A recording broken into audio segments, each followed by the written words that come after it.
আল্লাহর অনুমতি ব্যতীত কেউ ঈমান আনতে পারবে না। ঈমানটা কিভাবে আনবে? সূরা আল ফাতর 9 নম্বর আয়াতে আল্লাহ বলছে, যারা আল্লাহ এবং রসুলের প্রতি ঈমান আনিয়াছে। তাহলে যখন আপনি একজন রসুলের প্রতি, যখন হযরত আলী কলমুল্লাহ উজু রসুলের প্রতি ঈমান আনলো, তখন আল্লাহ রাব্বুল আলামিন হযরত আলী কলমুল্লাহ উজুর ঈমান নেয়ার অনুমতি দিলেন। আর আবু জেহেল মুহাম্মদ সাল্লাল্লাহু আলাইহি সাল্লামকে রসুল বলে ঈমান আনতে পারেনি বিধায় ওনাকে আল্লাহ রাব্বুল আলামিন ঈমান দিতে পারেনি। তাহলে বর্তমান প্রেক্ষাপটেও তো সেই একই সিচুয়েশন।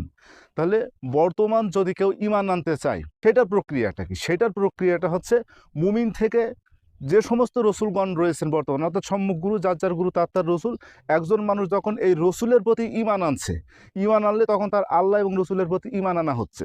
তখন আল্লাহ রাব্বুল আলামিন সূরা ইউনূসের ওই 100 নম্বর আয়াতে, যে আল্লাহ রাব্বুল আলামিনের বিনা অনুমতিতে কেউ ঈমান আনতে পারে না, যখনই আল্লাহ এবং রসুলের প্রতি ঈমান আনা হলো, তখন আল্লাহ রাব্বুল আলামিন তাকে ঈমান আনার অনুমতিটা দিতে পারছে। এই কারণে প্রত্যেকে যারা এখনো তরিকার ভিতরে আসেননি, তাদের কাছে অনুরোধ করব, সম্মুখ গুরু থেকে রসুলগণ আছেন যারা মুমিন থেকে রসুল, তাই একজন সম্মুখ গুরুর কাছে এসে বায়াত নেওয়ার আহ্বান রেখেই আমি আমার সংক্ষিপ্ত কথা এখানে